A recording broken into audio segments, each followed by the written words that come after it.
नमस्ते दोस्तों, कैसे हो आप। तो आज के जो वीडियो है उसमें हम थोड़ा एरे फॉर्मूला एक्सेल में थोड़ा डिटेल में समझने वाले हैं। लास्ट वीडियो में मैंने बेसिक सा एरे फॉर्मूला का आपको आइडिया दिया था कि एक्सेल में एरे फॉर्मूला क्या होता है, एक आपको सम करके दिखाया था। ओके, लेकिन ये एरे फॉर्मूला एक्चुअली है क्या, इसका थोड़ा डिटेल में अगर हमें समझना हो तो कैसे समझ सकते हैं। तो ये देखिए, अगर सबसे पहले तो आपने अगर मेरा लास्ट वीडियो नहीं देखा तो आपको ऊपर आई बटन पे लिंक मिल जाएगी, वहाँ पे जाके आप देख सकते हैं। दूसरा, यही हमने एक एरे फॉर्मूला यहाँ पे लिखा था। थोड़ी शीट आई थिंक थोड़ी डिफरेंट है, मैंने यहाँ पे एक कॉपी पेस्ट किया है, एक सिंपल सा एक टेबल जिसमें वही एक स्टूडेंट्स के नाम है, उनके 3 सब्जेक्ट के मार्क्स है और टोटल मैंने किया है एरे फॉर्मूला का यूज़ करके। आपको अगर नहीं दिख रहा है तो यहाँ पर आप देख सकते हैं, टोटल मैंने उनका किया है एरे फॉर्मूला का यूज़ करके। अब यहाँ पर एक्चुअली हो क्या रहा है, मैं आपको वापस एक बार करके दिखाता हूँ। यही चीज़ जो मैंने लास्ट वीडियो में की थी, मैंने क्या किया था, इक्वल टू यहाँ से लेके यहाँ तक प्लस यहाँ से लेके यहाँ तक प्लस यहाँ से लेके यहाँ तक। ओके, इसको आप करिए कंट्रोल शिफ्ट एंटर। अभी यहाँ से यहाँ पे ही आ रहा है ये। इसको आप जहाँ तक आपको ड्रैग करना हो वहाँ तक सिलेक्ट करिए और वापस आप यहाँ पे क्लिक करके कंट्रोल शिफ्ट एंटर दबाएंगे तो ये इसकी वैल्यू जहाँ तक होगी वहाँ पे हो जाएगी। ओके, अब मैं और एक दो अगर सिलेक्ट करके करूँगा तो वहाँ पे एरर आ जाएगी, आप देख सकते हैं। ओके, इस तरह की चीज़ आ रही है। अब एक्चुअली यहाँ पे हो क्या रहा है, आपको अगर ये जानना हो तो कोई भी सेल पे आप क्लिक करके आप फंक्शन F2 की प्रेस करिए। ओके, वो फॉर्मूला का एडिट मोड आ जाएगा। यहाँ पे भी आप फॉर्मूला से भी कर सकते हैं, मैं आपको लेकिन शॉर्टकट की बता रहा हूँ। उसके बाद फॉर्मूला कैसे एवोल्यूट हो रहा है वो जानने के लिए आप कोई भी उसका सिलेक्ट करके फंक्शन F9 की प्रेस कर सकते हैं या एवोल्यूट फॉर्मूला में भी जा सकते हैं। तो फंक्शन F9 की अगर मैं यहाँ पे प्रेस करूँगा तो देखिए दोस्तों, यहाँ पे आपको देखिए एक कुछ कर्ली ब्रैकेट में इस तरीके की 4 वैल्यू मिल रही है। ये क्या है, इसको मैं आपको अभी डिटेल में समझाता हूँ। यहाँ पे मैं इसको कॉपी कर रहा हूँ, इसको मैं ऐसे ही छोड़ रहा हूँ और यहाँ पे मैं आपको ये पेस्ट कर रहा हूँ। तो देखिए दोस्तों, एरे फॉर्मूला एक्सेल में एक एरे क्या होता है, सबसे पहले तो वो समझिए। एरे क्या होता है, एक लिस्ट ऑफ वैल्यूज़ होती है। ओके, तो एक्सेल में जो एरे फॉर्मूला होता है, आप समझिए अगर आपने मैट्रिक्स पढ़ा हो तो उस तरीके का होता है। मैट्रिक्स में भी हम जैसे लिखते थे, एक्सेल में क्या होता है कि जब भी हम ये सेमी कॉलन करते हैं, इसका मतलब नेक्स्ट कॉलम, मतलब नेक्स्ट रो। तो 125 के बाद 187 नेक्स्ट रो में गया, यहाँ पे नहीं आया। ओके, आपको मैं अभी थोड़ा डिटेल इसका बताता हूँ कि वो कैसे किया जा सकता है। 187 के बाद भी यहाँ पे सेमी कॉलन है, उसके बाद वापस 138 नीचे आया। ओके, इस तरीके का होता है। अभी मैं एक सिंपली क्या करता हूँ, यहाँ पे एक एरे फॉर्मूला अपने से लिखता हूँ, इक्वल टू 12, उसके बाद 14, उसके बाद 16, उसके बाद 18। ये मैं यहाँ पे एंटर अभी सिंपली एंटर कर रहा हूँ। तो ये देखिए यहाँ पे 12 ही वैल्यू आ रही है। अब मैं यहाँ पे अगर इस तरीके का, चलिए यहाँ पे भी करता हूँ। ओके, यहाँ पे ड्रैग करके कंट्रोल शिफ्ट एंटर करता हूँ। देखिए अब क्या आ रहा है, तो मैंने यहाँ पे सेमी कॉलन किया था इसलिए ये वैल्यूज़ नीचे की तरफ आ रही है।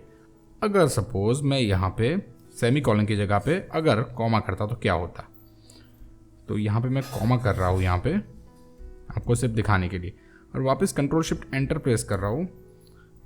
ओके, अब देखिए अब कैसे आ रहा है, 12, 14, 16 इस तरफ आ रहा है। तो एक्सेल में क्या होता है, जब भी आप कॉमा करते हैं एरे में, तब वो जो आपका बनता है वो आपके इस तरह से नेक्स्ट कॉलम में आता जाता है, और जब भी आप सेमी कॉलन करते हैं तब वो वैल्यूज़ नेक्स्ट रो में चेंज होती जाती है। अगर आपको दोनों भी यूज़ करना हो तब भी आप कर सकते हैं। कैसे कर सकते हैं, इक्वल टू सपोज 12, 13 मुझे पास में चाहिए, उसके बाद 14 मुझे यहाँ पे नेक्स्ट में मिलेगा, 15 वापस सेमी कॉलन करिए, 16, 17, इतना आई थिंक सफिशिएंट है। अभी सिंपली एंटर कर रहा हूँ मैं, और एक काम करते हैं, यहाँ 3x3 का सिलेक्ट करके कंट्रोल शिफ्ट एंटर प्रेस करता हूँ। तो देखिए दोस्तों, यहाँ पे मुझे जिस हिसाब से मैंने आपको बताया कि 12 के बाद 13 यहाँ पे क्यों आ रहा है, क्योंकि मैंने यहाँ पे कॉमा किया हुआ है। ओके, फिर 13 के बाद 14 नेक्स्ट में क्यों जा रहा है, क्योंकि मैंने यहाँ पे सेमी कॉलन किया हुआ है। उसके बाद 15 में वापस मैंने कॉमा किया। इस तरह से इसीलिए इस तरह की वैल्यू जनरेट हो रही है। ओके, तो ये था थोड़ा एरे फॉर्मूला का थोड़ा डिटेल में। अभी आप कहेंगे इसका यूज़ क्या है तो एक्चुअली एरे फॉर्मूला जो होता है, मैंने आपको लास्ट वीडियो में बताया था, या तो आप एक ही फॉर्मूला में इंटरनल यूज़ भी कर सकते हैं, या तो आप मल्टीपल सेल में कर सकते हैं। यहाँ पे हमने मल्टीपल सेल में किया था। यहाँ पे जो वैल्यू आ रही है, एक्सेल की कैपेसिटी यही है कि एरे फॉर्मूला जो रिजल्ट आता है वो एक वैल्यू एक ही सेल में दिखा सकती है। ओके, तो यहाँ पे एक्चुअली 4 आ रही थी, तो उसको हमें 4 सेल सिलेक्ट करना पड़ा और कंट्रोल शिफ्ट एंटर करना पड़ा, ताकि हम एक्सेल को बता सके कि ये 4 जो वैल्यू आ रही है वो 4 सेल में आप फिल कर दो। तो अब कुछ फॉर्मूला ऐसे भी होते हैं कि जो एक्चुअली इनपुट में ही एरे फॉर्मूला एरे उनको देना पड़ता है। जैसे कि आपका सबसे बढ़िया फॉर्मूला है सम। आप सम लिखते हैं और इसमें आप ये डाल रहे हैं रेंज, इसका मतलब आप एरे डाल रहे हैं इसके अंदर। ओके, तो आप क्या, अगर आप यहाँ पे सपोज, मैं आपको बता रहा हूँ, सिर्फ बताने के लिए आपको बता रहा हूँ, यहाँ पे आपने जो किया, ओके, यहाँ पे आपको ये 1 2 3 4 वैल्यू मिल रही है। आप सिंपली अगर यहाँ पे सम कर देते तो क्या होता, तो ये जो चारों वैल्यू है ना उसका मुझे सम करके ये देता। मैं आपको बता रहा हूँ, कंट्रोल शिफ्ट एंटर, ये देखिए 634। अगर आपको करना है तो आप यहाँ पे भी क्रॉस चेक कर सकते हैं। देखिए यहाँ पे अगर आपको दिख रहा है 634 इसका सम आ रहा है। ओके, ऐसे कुछ और भी फॉर्मूला है ना, सम ही नहीं है एक, सम के अलावा काउंट है, काउंट ए है, और एंड। ओके, ऐसे कई फॉर्मूला है। आप चाहे तो सिंपली एक बेसिक क्या है कि अगर जिस फॉर्मूला में आप वैल्यू की जगह रेंज डालते हैं, वो उसमें आप एरे यूज़ कर सकते हैं। जैसे ये फॉर्मूला नहीं है जो एरे, जैसे इफ़ में हमेशा आप एक वैल्यू डालते हैं। ओके, तो ये एरे फॉर्मूला का यूज़ नहीं कर पाता है। तो हम इन फॉर्मूलाज का यूज़ करके एक्सेल के सेल के विदिन ये एरे फॉर्मूला का यूज़ कर सकते हैं। कैसे, मैं आपको एक सिंपल एग्जांपल दे रहा हूँ अभी, कि सपोज इफ कंडीशन से ही समझते हैं। मैं यहाँ पे एक काम करता हूँ, यहाँ पे लिखता हूँ if formula.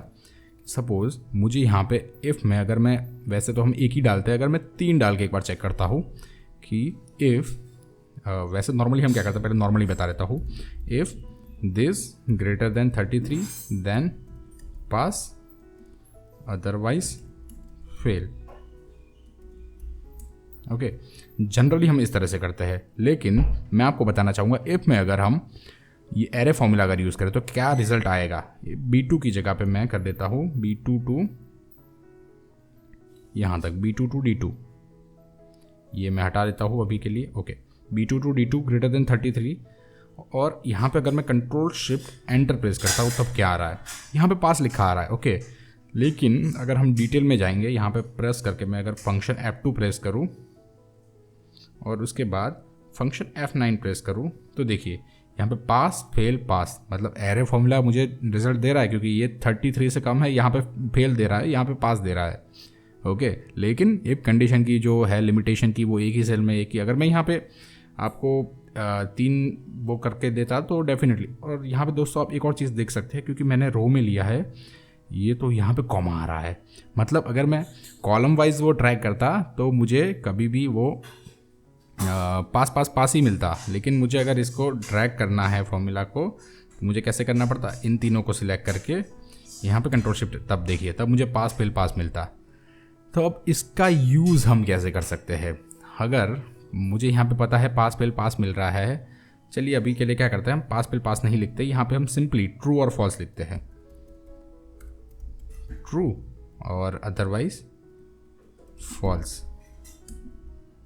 Okay, control shift enter. हाँ, अब मुझे यहाँ पे पता है कि ट्रू फॉल्स ट्रू वैल्यू मिल रही है फंक्शन F2 और function F9, true false true. अगर इसको मैं एंड कंडीशन में पास कर देता, क्योंकि मुझे क्या चाहिए कि तीनों सब्जेक्ट में अगर कोई पास है तभी वो पास हो।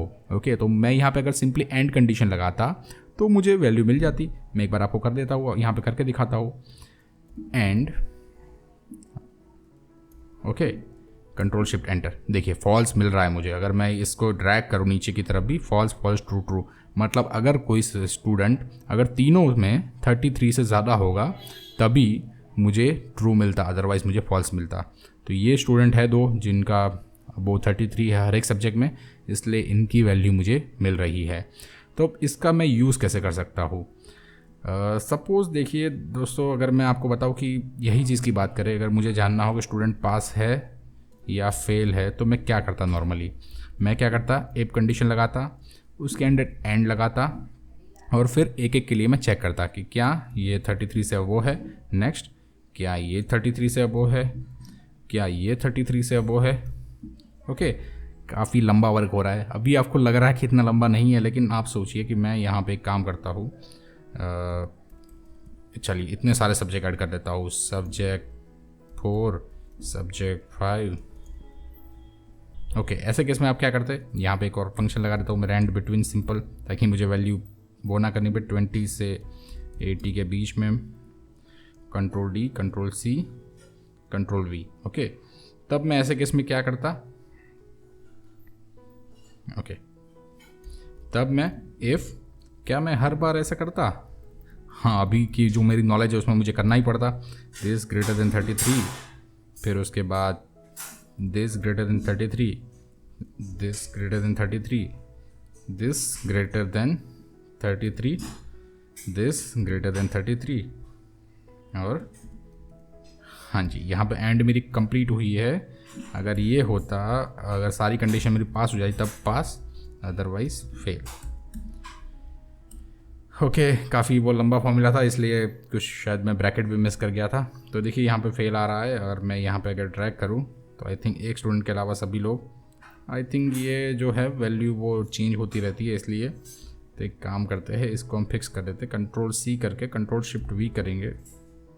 Okay, control shift we I think Google sheet में था, कंट्रोल सी करके शिफ्ट F10 प्रेस करिए, आप पेस्ट स्पेशियल में जाइए, और यहाँ पे आप लिख दीजिए वैल्यूज़, तो यहाँ पे इसकी वैल्यूज़ आ गई।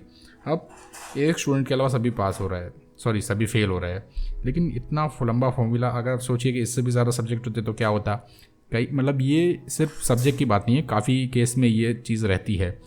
तो ऐसे केस में हमारा पास सिंपल तरीका क्या था, बिल्कुल एरे फॉर्मूला यूज़ करना। कैसे, सबसे पहले इफ कंडीशन लगाता हूँ मैं, इफ दिस पूरा मैंने सेलेक्ट कर लिया एक ही बार में, ग्रेटर देन 33, तब true, otherwise false. Simply enter कर रहा हूँ मैं, अभी मुझे एरर दे रहा है, अगर मैं इसको कंट्रोल शिफ्ट एंटर प्रेस करूँगा तो मुझे एरर नहीं देगा, नो इश्यू। अब ये एक्चुअली जो दे रहा है मुझे एक लिस्ट ऑफ एरे दे रहा है, ट्रू ट्रू फॉल्स फॉल्स का। सिंपली वो एरे को मैं पास कर लेता हूँ एंड में, फॉल्स। ओके, और ये अगर ट्रू रहेगा तो वो पास रहेगा। वापस मैं एक इफ कंडीशन लगा देता हूँ, इफ दिस इज ट्रू तो यहाँ पे आएगा pass, otherwise fail. Control shift enter, और यहाँ पे मेरा काम हो चुका है। देखिए वही रिजल्ट आ रहा है, fail fail fail pass. Okay, तो काफ़ी लंबा जो फॉर्मूला था हमारा, काफ़ी कम टाइम में हमारा काम हो गया। मैं आपको अभी इसको एक्चुअली एवल्यूट करके भी दिखा देता हूँ एक्चुअली हो क्या रहा है। तो आई थिंक आपको अगर विजिबल होगा तो मैं क्या करता हूँ, यहाँ पे सबसे पहले तो फंक्शन F2 प्रेस कर देता हूँ, तो ये फॉर्मूला मोड में आ गया। अब मैं आपको एक एक करके दिखाता हूँ कि सबसे पहले तो ये अंदर का ये फॉर्मूला एवल्यूट हो रहा है, तो फंक्शन F9, इसका रिजल्ट ये आ रहा है, true false true true true true true. Okay, अब ये जो एरे है वो एंड में पास हो रहा है, एंड कंडीशन में। तो एंड कंडीशन क्या करेगी, अगर सारे ट्रू हो गए तब ट्रू देगी, अदरवाइज फॉल्स रिजल्ट दे देगी। तो फंक्शन F9 करेंगे, देखिए फॉल्स दे दिया। अगर ये फॉल्स है, सॉरी अगर ये ट्रू है तो यहाँ पे पास, अदरवाइज फेल। ये फॉल्स है इसलिए वो यहाँ पे फेल रिजल्ट दे रहा है, तो function F9 fail. Okay, I hope आपको ये क्लियरली समझ में आ गया होगा। आप चाहे तो हर एक के लिए ऐसे एवल्यूट कर सकते हैं। तो ये array formula within cell का एक यूज़ है, मैंने आपको अभी एंड करके एक दिखाया। आप चाहे तो काउंट, सम और ऐसे जितने भी वो फॉर्मूलाज है जो एरे को एक वो लेते हैं, तो उसका यूज़ करके आप देख सकते हैं। आज के वीडियो में इतना ही। अगर आपको वीडियो अच्छा लगा हो तो वीडियो लाइक ज़रूर कीजिए, चैनल को शेयर और सब्सक्राइब कीजिए। Thank you.